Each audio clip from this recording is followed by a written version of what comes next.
Welcome back to Adventures with Rosie. Now we're back on the property for the next few videos. We've spent too much time over the summer sitting on the side of a beach, caravanning, so we need to get stuck into some projects. So I thought in this video just give you a bit of an update, where things are at, how things are going, just a broad property update.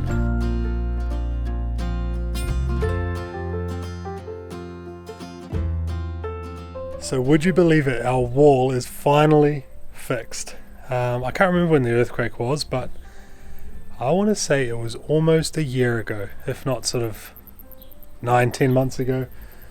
It took us a while to find a builder. Obviously we were trying to suss those bricks and we never could find the bricks again, these bricks to match. They don't make them anymore. We scoured the country for them. We rung a lot of people, we talked to a lot of brickies, and we couldn't find them.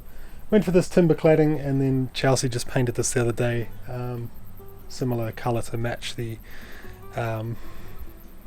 windows, which I think looked pretty good in the end. I know it does look a bit funny where it meets the windows, but that's a lot better than another coloured brick in my opinion. Now this had to go through council for consent because it is a change in exterior cladding on your house. So we had to get an architect involved. She had to draw up this wall, she had to draw up how it was going to look. We had to submit everything to council, we had to get resource consent. Council had to do 2 inspections of this wall, a waterproofing inspection and then a final sign off before they gave us code of compliance. So crazy, it took a long time.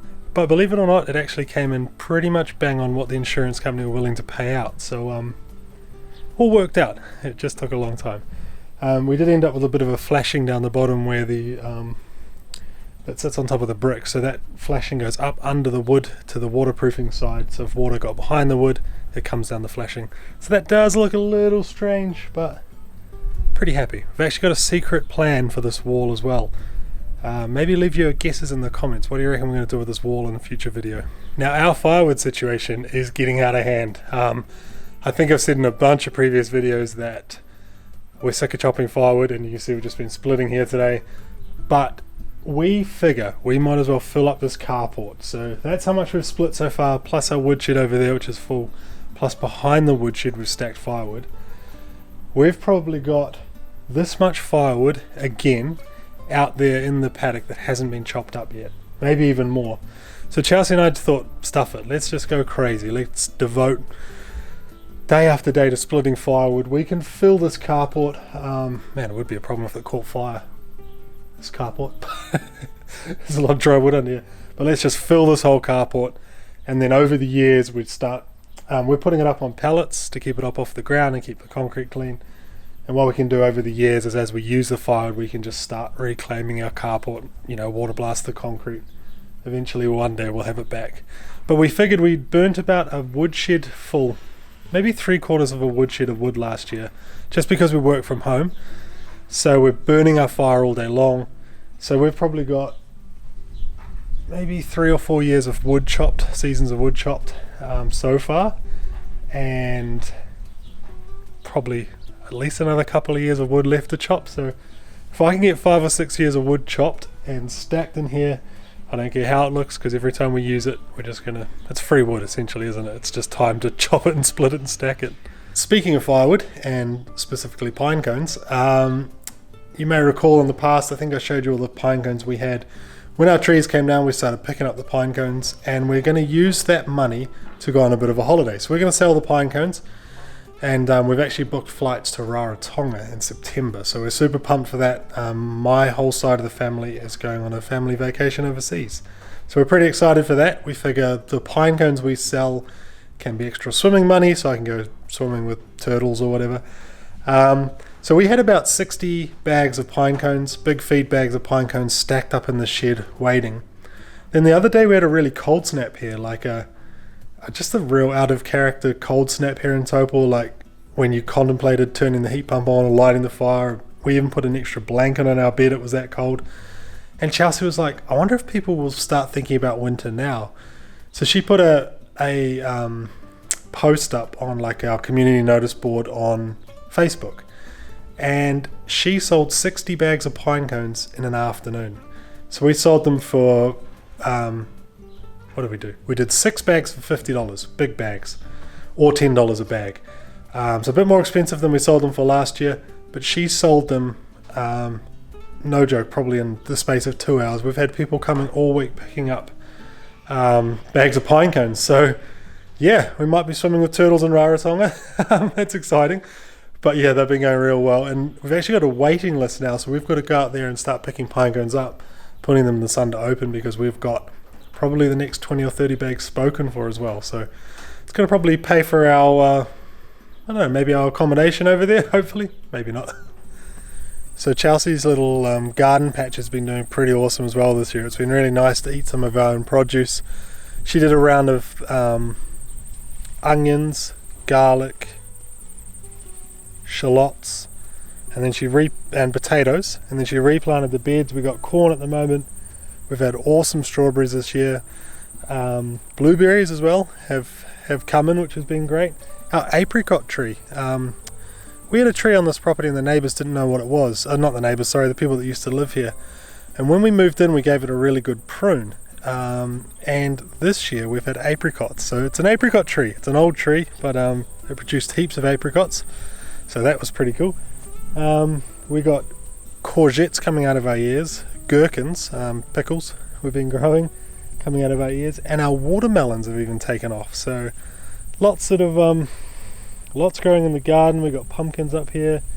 We got more gherkins than we can eat. Chelsea's been pickling them, making bread and butter pickles and whole gherkins and that sort of thing. Making chutney. We've been growing caramel down the bottom, and Chelsea's been making chutney out of those. Just look at these pumpkins here. She's got some crazy varieties of pumpkins going on, but the garden's been doing awesome. Next year we're going to take this garden to the next level, like probably quadruple it and really get it cranking. This was sort of the test bed. Now, as well as the pine cones being a little money earner, we've got a little secret project going down on the bottom to make some money on the side as well. So we're halfway through that project. I'll share that with you in the coming months, but yeah, big project, big scale project down there to make a little bit of money. It's our side hustle. It's yeah, more swimming with turtle money in Rarotonga, hopefully. We've also prepping some land down there for another project. So we've got kind of a couple of projects going on down the bottom, as well as the ones up the top here. And so are we winning up here in the top paddock with all this mess? I know it looks terrible on camera, but we are getting there. We are slowly getting through the wood. We're pushing that pile back. We've started clearing up here. In the next video you see, actually, I'm getting a digger. I'm hiring a digger, and I'm going to start tackling that. I don't know how to drive a digger, but I'm going to get one and start tackling that. That's going to be our kids' play area, which we're going to start in the next video. But we've had so many neighbours from all around this street. We met so many people, and they've come and chopped their own firewood for the year. I think on Saturday there were 3 chainsaws running at once, 2 trailers in here, about 10 people just taking wood. Our neighbours across the road are made raised garden beds, and they came over and collected a whole lot of sticks and logs to fill the garden beds. Herbiculture, is it? Herbal culture? Something like that. There's a certain way of doing Chelsea was going to kill me when she watches this video. There's a certain way to do raised garden beds so that all the nutrients release slowly, and so they came over and cleaned up a bunch of sticks and took a bunch of pine needles and chip and all sorts. So I know it looks terrible on camera. We are getting there, and yeah, with a digger hopefully it'll be quite fast. Maybe it'll start to look good.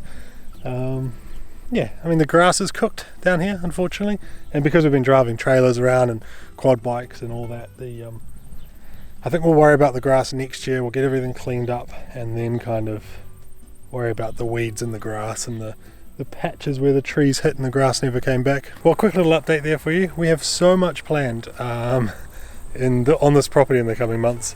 We've got a whole whiteboard of all these projects we're doing and cool things and some exciting stuff, and I can't wait to get my hands on a digger as well next weekend. I'll definitely chuck the GoPro on so you guys can watch that, witness the carnage.